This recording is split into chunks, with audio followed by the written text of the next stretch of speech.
so easy being a streamer, is it?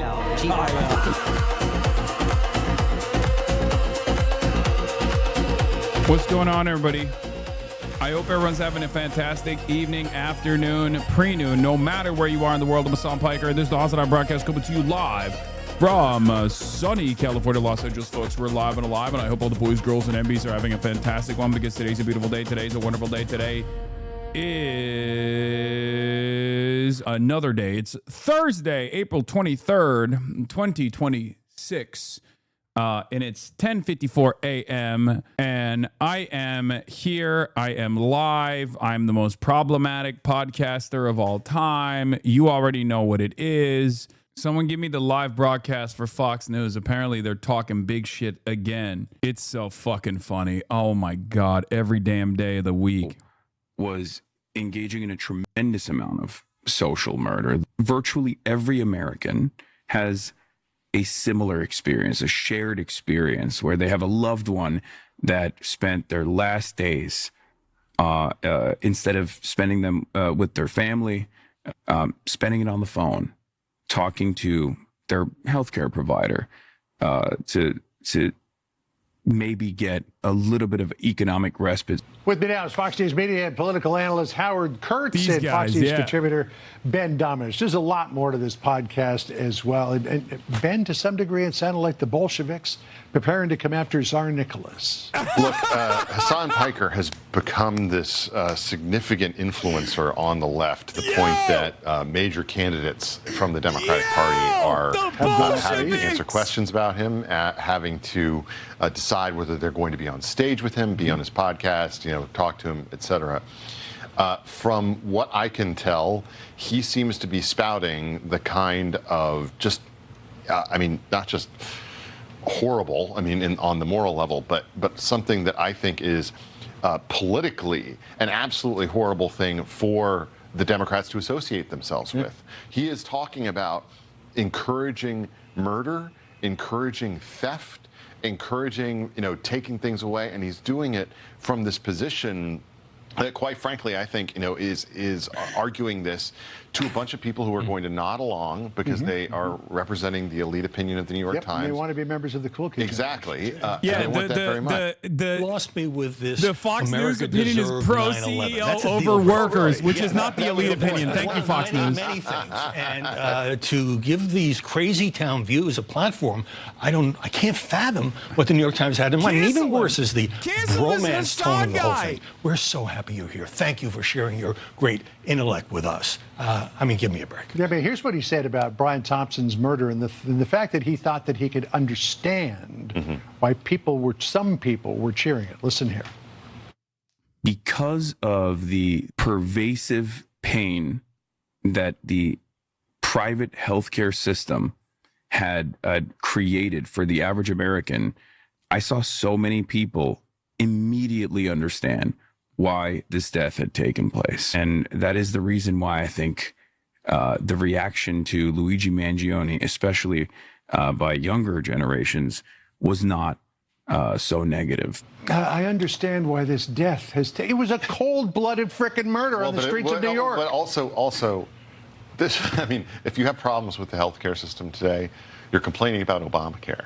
Like, it is actually the policies of the Democratic Party that are currently, in sway when it comes to the healthcare system in America. And for Hassan Piker to go down this road, I find the whole thing disgusting, but I also find it really bothersome that, it's one thing if that's a sideshow. It's one thing if that's something that's going on within the Democratic Party. Right. They've got some radical on the edge who's saying something like this. This guy is being mainstreamed over and over and over again. But it wasn't just him. Dude, this is universal. This is as well. Right, elites in both parties are actively saying, like, fuck this guy. Well, okay, have you noticed that? Not only that. What really troubles me here is, look, I want to be clear. He has a big following online. He can say whatever he wants, free speech. I don't have a problem with that. But for the Times, with this huge megaphone, to shine a spotlight on this just makes no sense. And whatever happened to the slogan, all the news that's fit to print? This is just atrocious judgment, and I was glad to see many Democrats going online saying, we don't want this guy as the symbol of our party. The other thing is just, I'm sorry. I look at this guy and it's like the thing that sort of made him percolate up outside of his own entity was the fact that he was abusing his dog on an internet stream. I get this. I get that. Yeah, he was shock collar. Yeah, and the dog. I get the sense you're not a fan. We got it. Sandra. This is the second time today. Expect primetime host to follow suit later today. Yeah.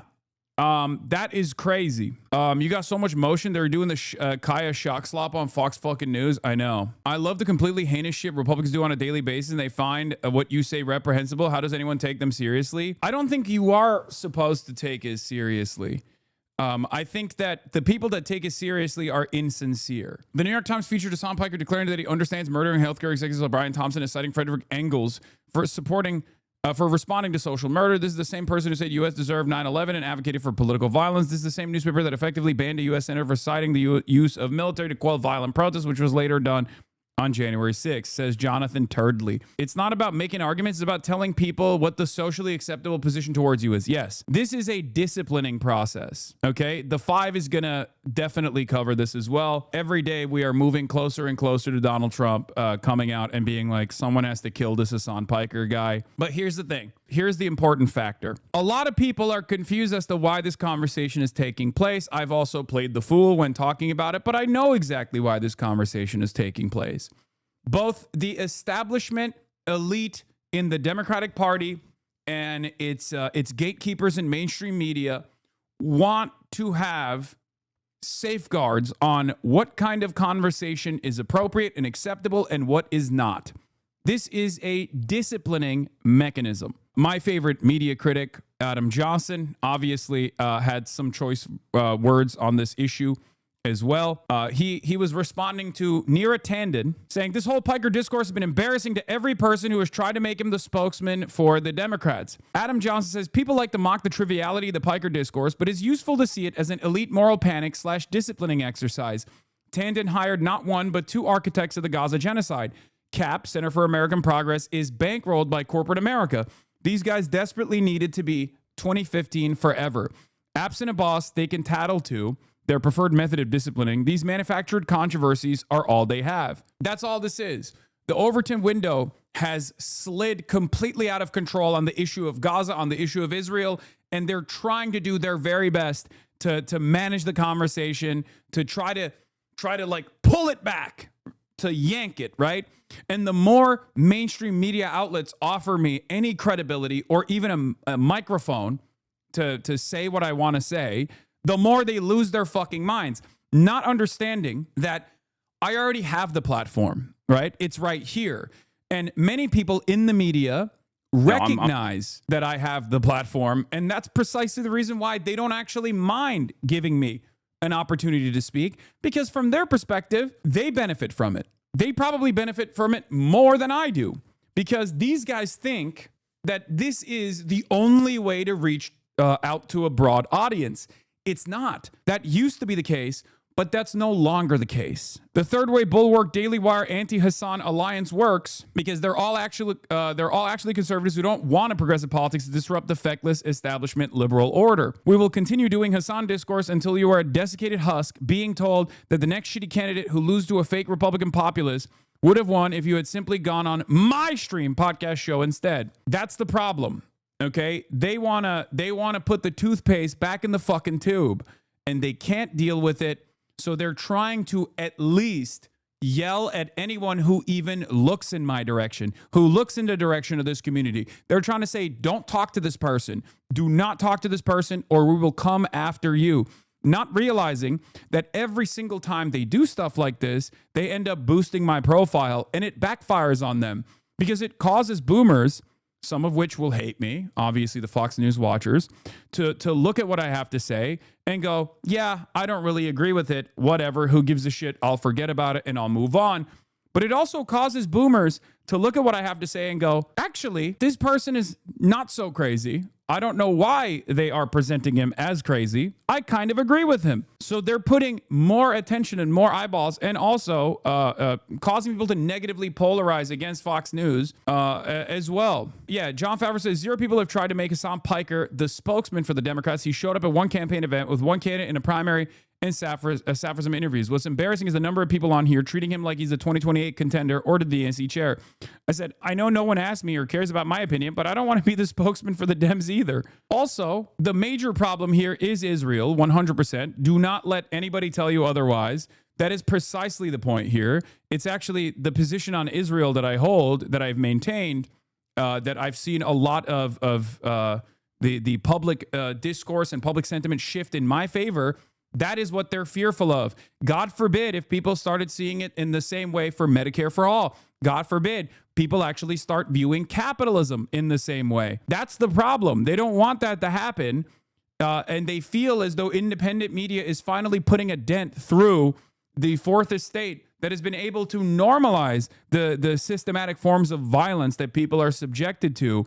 And normalize it very effectively for the longest time. That is the real problem, rather, not any of this other shit. Jeet here had a good take on this as well, because Matt Bruning was defending me. I think you're very clearly misrepresenting Piker here. He was asked to theorize why some people reacted to the killing positively, and his theory is that they did so due to the disgust with health insurance sector social murder, which is a well-defined term of art. Separately, health insurance is a fairly simple problem with a fairly simple solution. This was Kelsey Piper, who is one of those like effective altruist people, I guess, who has been losing her mind as well, and like very openly demonstrating her personal biases, while hiding it or sheltering it as though it's like objective analysis. The other point that I wanted to mention here was from Austerity is Theft, one of my favorite accounts on here, Why to the Post, who actually had some really thoughtful critique on what was going on. There's zero contradiction between this anti-Hassan elite mob oscillating between we need to publicly condemn him 12 times a day and if you ask Gemini, he doesn't have any viewers and is irrelevant because this Discord is aimed at other elites. This discourse that's going on right now is not actually about me at all. This discourse is 100% about signaling to other elites, signaling to other gatekeepers in mainstream media to stay the fuck away. They've been trying to kick him off Twitch and YouTube for years. It hasn't worked. So they're trying to make him toxic so that nobody in politics wants to go on a show, so that it can't serve as a launch pad for a rising crop of left populists, particularly critics of Israel.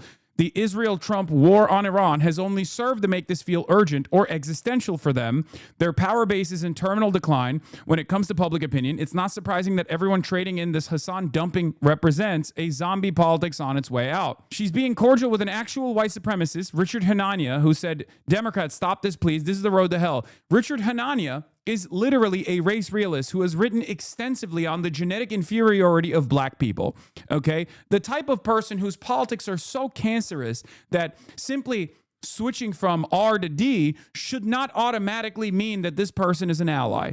And yet, for the likes of Neera Tanden, this person is an ally. This person is the #1 ally because they do not represent any sort of disruptive politics. This person who not only is a straight up white supremacist race realist, but this person also, Richard Hanania, is a defender of Jeffrey Epstein and a defender of pedophilia. She's being cordial with an actual white supremacist because they have one common enemy, and it's anyone half a click to the left of Bill Clinton who won't offer them a job, says Why to the Post. The only discernible skill this basket case has is career self-preservation. There was another one. This whole interview just makes me incredibly sad. Total breakdown of any moral code, sense of personal integrity, commitment to public good. He responds to us by saying, what are you talking about? The whole interview is about the breakdown of the social contract and how people are rationalizing it.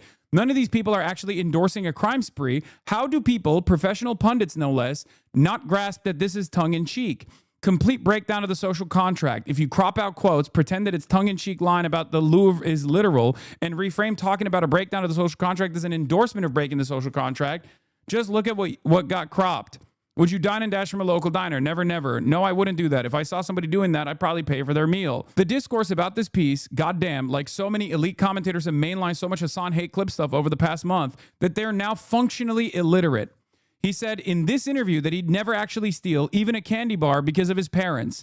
They talked about why polling showed younger Americans had an uncommonly positive view of Mangione and his heinous crime, which none of them condoned as ethical. Explicitly not. They did not endorse it. They talked about how that view could come about. Are people illiterate? Murder of the CEO of a healthcare company? Also no. No, it's such a ridiculous cook-up that is unintellectual, which is hilarious. It is objectively not intellectually curious. It's not intellectually honest. And these guys are entertaining it. Some of these people know better and they're still entertaining it. And the reason for why they're entertaining it is because they have no other way to have a sincere conversation with an oppositional framework. They know that the oppositional framework is actually generating a lot more, is gaining momentum. Like people who are unbelievably critical of the current system that they exist under, the system of capitalism, they're terrified of it because their jobs rely on defending capitalism, right? Impossible to even have a discourse when pundits are this illiterate and dishonest. He was asked to comment on why a chunk of young adults had an uncommonly positive view of this heinous killing. Also, if this was ethically justified and plainly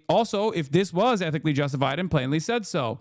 And he plainly said no. How does she frame it? Piker's view on theft are bad, but they really do pale in comparison to his views on murder. That the important thing about Brian Thompson's murder is that healthcare CEOs are engaging in a tremendous amount of social murder due to the structural violence of poverty. I'm responding to a question about why Gen Z had a very different approach. And I very clearly lay it out in that conversation as well. I say Americans are quite draconian when it comes to punishing crimes, right? And yet, the response to Luigi Mangione was shocking by the masses. One must ask the question why they were not so black and white on the issue of broad daylight murder. This is not me endorsing murder. As a matter of fact, I say it's not the appropriate method here at all. It's not good. It's a violation of the social contract. But for many, that social contract has already been ripped apart. That's precisely the reason why they respond to this murder in a way that you normally wouldn't expect. His views on theft, per that New York Times interview, people are pretending to talk about, are that he would never shoplift anything personally because of his parents. He was asked to comment on why public is increasingly willing to rationalize shrink from a self-checkout at big box stores. Hey, crazy idea, but maybe people are willing to rationalize theft from self-checkout machines because we've made the experience of buying something a totally depersonalized act of self-provided labor to get extorted by a tiny consortium of hyper-concentrated mega corporations. Pretty much every major big box retailer has been rethinking and getting rid of self-checkout machines as a result of this increasingly casual theft. And they say so openly, but if you say the same thing as Walmart, but are on the left, people funded by Walmart heirs attack you. Yeah, this was another one that I retweeted. Good morning. I'm an established political journalist, and I'm going to pretend like I don't understand context, hypotheticals, and moral relativity just so I can once again try to destroy HASAN Piker. I'm a very serious person whose opinion you should care about. It's a totally idiotic exercise, and it literally doesn't matter. And I try to explain that it doesn't matter, but everyone assumes that their interlocutors are cynically saying certain things, not because they genuinely believe it. I must be saying this doesn't matter. This doesn't actually harm my bottom line or my goals here of reaching a broader audience and actually getting them to understand where I'm coming from. They don't get that. They think, oh, I'm just saying it because it's actually working. It's working. It's not. Even if you succeeded in successfully getting all these other mainstream outlets to be like, I don't want HASAN to be anywhere near us, it wouldn't do anything.